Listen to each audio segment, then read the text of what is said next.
Sheikh Imran Hussein, it's Friday the 8th of February. The world seems on fire, and there's a lot happening in Tunisia, Egypt, Syria. Can you bring us up to date? Give us some perspective. Since last we spoke, Maurice, the events in Mali are now emerging as we suspected that it would. One more time, Muslims who are of the Salafi or the Wahhabi branch or sect of the faith have been taken for a ride. They were armed, they were trained, they were financed, and they were sent on this expedition, this fishing trip into northern Mali. They were portrayed as Islamic militants. In other words, the image of Islam which is being portrayed is one which should terrify the rest of the world. That if this kind of people were to take over the world, what great danger would there be for mankind?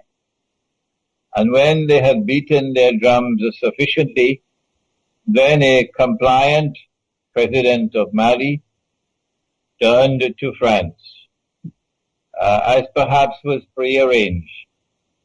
And France was able to intervene, and the white man came to save Africa. And so colonialism was turned on its head. And now Western civilization has been portrayed in a positive light for the rest of Africa. And the media is going to drum this into them, television and radio and newspapers, that had it not been for France, had it not been for the United States and other countries which intervened to help France, the implication or the result would have been that the menacing face of Islam would have established itself in Mali. And that would have been a precursor for what would have come for many other countries in Africa. This kind of portrayal of Islam is absolutely essential for Israel. If Israel is to wage the wars that I've been saying for so long, that Israel will have to wage, if Pax Judaica is to replace Pax America, Israel will want a casus bellum. Israel will want to be able to wage her great wars and yet portray herself and portray the Western world that will be supporting it, NATO, as defenders of freedom and saviors of mankind from an Islam which is menacing mankind. So it was a propaganda bonanza, what has occurred in northern Mali. And once again, the Salafi version of Islam has been taken for a ride, and they have embarrassed us. They are people who have eyes and yet do not see. They have ears and yet do not hear. Not all of them, but these who have been at work in Libya. And as a result of their work and the intervention of their friend NATO, now the Libyan government is gone and NATO is in control, essentially in control, in Libya. And they're doing the same thing. I call them Dajjal's warriors. They're doing the same thing in Syria. These are people who are being nurtured, they're being financed, they're being trained, they're being armed to act as guinea pigs, to fight NATO's war for NATO, and to advance the agenda that Israel is advancing, so that Israel can wage her wars tomorrow to save the world from Islam. That's my initial analysis of the events of northern Mali. The second thing that is important is that the war in northern Mali has already spilled over into Algeria. while Algeria has not been a model state, the government of Algeria has not been a model government. It has been complicit in many things, of which Pakistan is also complicit, and Egypt is also complicit, in renditions, for example. Yet the government of Algeria and the people of Algeria have shown themselves to have a certain kind of independence and a certain kind of originality of thinking. And they have not been camp followers of the Zionists, not Algeria. And Algeria has been courageous enough to establish a friendly relationship with Iran. Algeria is taking a chance in doing this, pursuing this independent policy and not being a camp follower of the Zionists. And that is that she exposes herself to be targeted. And this is what's now happening. And I think many, many Algerians recognize that the next target is Algeria. But I am hopeful. I'm hopeful that the land and the people who fought France and fought France courageously until France had to withdraw, battered and beaten, France had to withdraw. Such a people are not likely to allow themselves to be recolonized so easily. And so the Western world has a fight on its hand if it seeks to use the events in northern Mali as a toehold with which to enter into Algeria, to destabilize Algeria, and to impose once again a neo-colonial regime on Algeria. It's a huge country logistically, Algeria. I don't know how it could monitor its borders. It also has been accused of assisting France in this onslaught on Mali, and it's even been accused of giving France the money to wage the war. The President Hollande was in Algeria 2 weeks before the war started. The manner in which the Algerian army, the Algerian armed forces, put down the armed hostage-taking in the south of Algeria meant it emphasized that they did not care how many had to die, but they were not going to allow themselves to be taken for a ride. That's a positive sign. The British and French and people were quite taken aback by the Algerian response in the way that they were not consulted. So it was indeed a mark of independence. They're a very difficult people, the Algerians. When I meet them face to face, they get very emotional, and they're a highly charged lot. But the West seems dedicated to destroying all tribes and culture and traditions, and Algeria is a target, therefore. That's a universal policy of the Gog and Magog world order, that they want to bring about one godless global melting pot. I saw it in New York. I saw everything being mixed together in one melting pot. And what they've been doing in New York, they want to do in the rest of the world. But that's the macro analysis. And you're right about that. But I say to you, Boris, that I am myself surprised that I get more emails from Algeria than from any other Arab country. I was educated in Islam in Pakistan and for 1 year in Egypt. I've never visited Algeria. I've lived in Pakistan for about 12 years.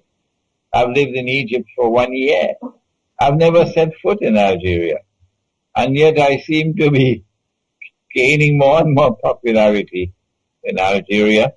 I was just interviewed by Algerie Patriotic, I think is the name of the journal. A long interview, and it's being published now. And I'm getting very positive feedback from the Algerian people. With regard, if I may change the subject, to Syria, Israel recently apparently attacked Syria, which was outrageous, and I suspect there was some behind-the-scenes reason for this, maybe related to negotiations, but there's a threat of Israel taking a buffer zone. Russia seemed to take a back seat, seemed to distance itself from Syria at that point. I don't know if you perceived that.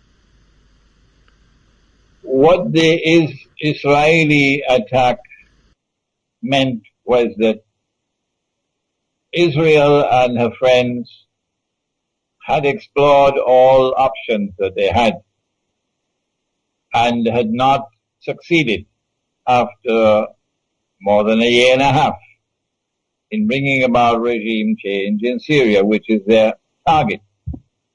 They're only mentioning the name of Bashar al-Assad, but their target is regime change, to bring a new regime to Syria, which would not be friendly with Iran, which would not have a relationship with Russia, and which will come into the Saudi-Qatari camp. That's what they want. And they're just mentioning the name of Bashar al-Assad as a red flag. So they spent a year and a half, and they had exhausted all options. Because Russia had put its foot down, Turkey could not attack Syria. Had there not been a Vladimir Putin in Moscow, Turkey would have attacked Syria long ago. Long ago. The reason why Turkey has not attacked Syria so far is one word: Putin. That's the word. And so Putin has already demonstrated a certain degree of integrity in the subject. A certain degree of concrete evidence is there on the ground. Had it not been for him, Turkey would already have been Syria would already have been attacked.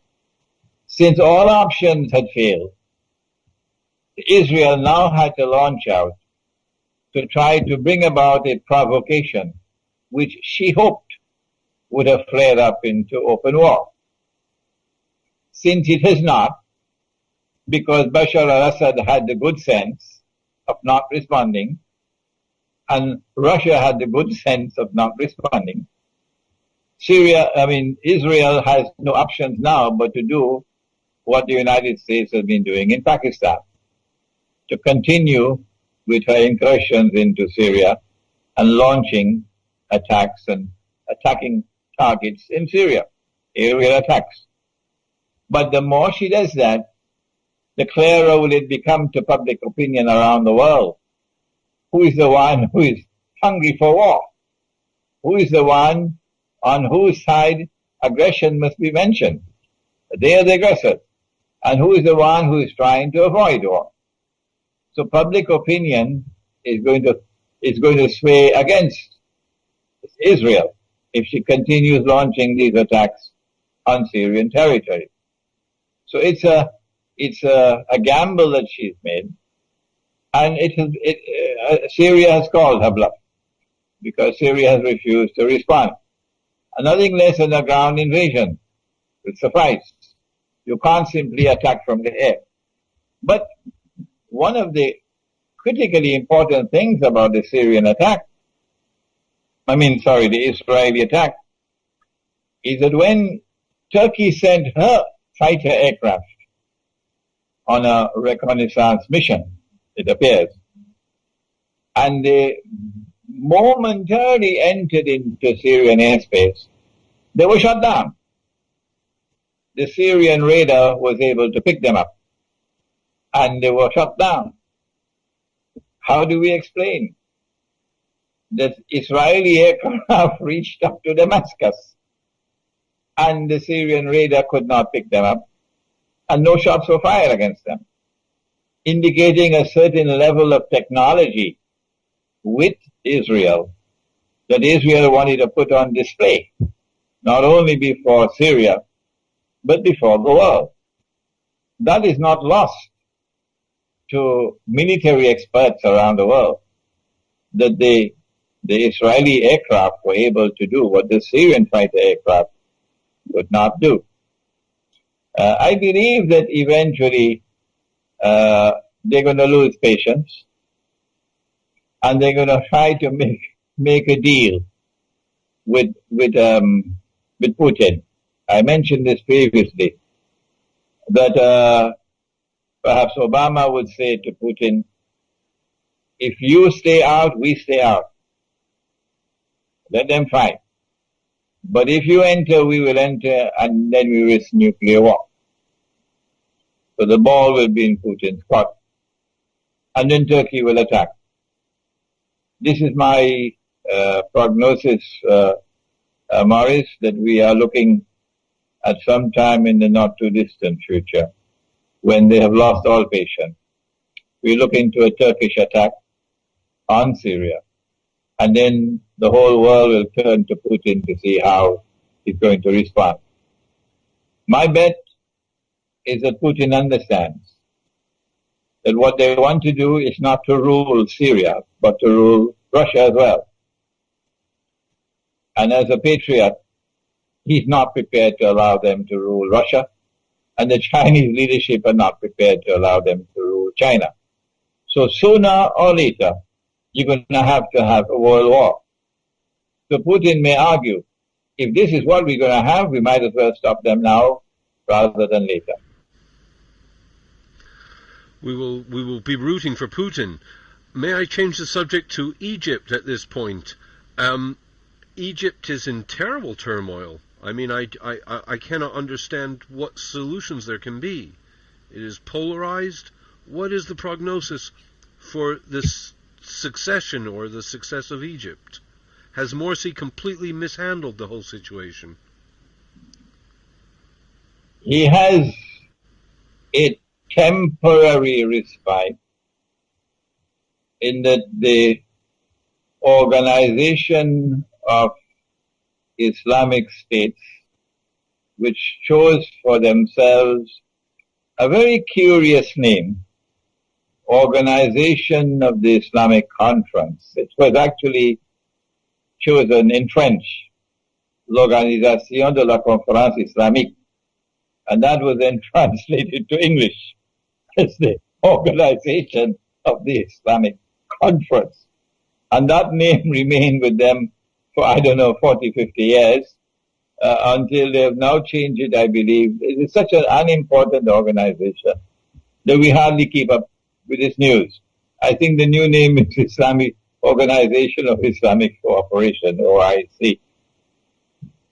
This organization met in a summit conference in Cairo over the last few days.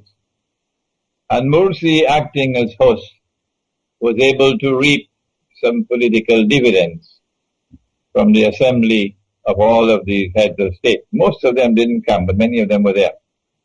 And it raised his prestige. But I think it was only a temporary respite. And then once the conference is over, the conference just ended, and the guests have returned to their homes, then the Egyptian people are going to be back again on the streets, venting their rage and their righteous indignation, and I fully support them. I fully support them. That what the Ikhwan al-Muslimun did in Egypt was what we may call a faux pas. They made a terrible blunder, an absolutely terrible blunder. And the blunder is of such magnitude, Morris, that I don't think that Morsi can survive in Egypt. No. Ikhwan will have to choose a successor to Morsi. Morsi may be able to return to the United States and be successful as an engineer. But I don't think he has credentials anymore to rule over Egypt. No. Because the mistake was so monstrous of pushing through that constitution over the heads of the Christians who opposed it, not having the good sense to patiently negotiate, no matter how long, and try to arrive at a consensus, which is what Prophet Muhammad, Allah's blessings be upon him, did. And I did give a talk in which I addressed the subject, and I criticized Morsi and the Ikhwan al-Muslimun government of Egypt of violating what I called the constitutional sunnah, or the sunnah or the way of the Prophet, Allah's blessings be upon him, in matters pertaining to the establishment of a constitution. Because he did negotiate a constitution in Medina, and he spent something like 7 months patiently negotiating, not only with the pagan Arab tribes, but with a large number of Jewish tribes who were there. And you had to negotiate with each tribe, because the tribes, even the Jewish tribes, were at war with each other. And this is what he did patiently over 7 months. And at the end of it all, and without the glare of publicity, without a constitutional conference being organized, he was able to secure a consensus, an agreement of all the tribes. And that consensus became known as the Mithaq of Medina, or the first written constitution in the world. This is what Egypt needed. But the Ikhwan did not have the intellectual leadership. They did not have the capacity to turn to the religion of Islam for guidance on such matters. And so they have made a terrible blunder. What's the way forward? I don't think there's any option now, but that Mursi has to step down. And Ikhwan has to fire the advisors who led him down that path. And they have to put forward somebody else who will be more conciliatory, who will reach out to the Christians of Egypt, who were there in Egypt long before Islam came to Egypt. Oh yes. And don't forget that Prophet Muhammad, Allah's blessings be upon him, married a woman from their ranks. A Christian Egyptian woman was his wife. And he had a son with her. And that son's name was Ibrahim. And that child grew until maybe age 2 or 3, until the child died. And then he left word, the Prophet did, that we must be kind to them, for they are our kith and kin. Be kind to them, the Coptic Christians, said the Prophet, because they are your kith and kin. And so the way forward, and I'm sure that Mursi is not going to like this, but I hope that Ikhwan is listening to me. The way forward would be that Mursi be asked to step down, and that Ikhwan puts forward someone else. I don't know what's the constitutional mechanism for it. You'll have to look at the Egyptian law. And Ikhwan puts someone else who has more wisdom, who has more patience, who is more conciliatory, and try to build the unity of the Egyptian people. What Ikhwan has done is to divide the Egyptian people as they've never been divided ever before in history. And what a great achievement for Ikhwan, to divide them as they've never been divided ever before in history, when the imperative of the moment is to unite them, to form a solid wall against the enemy.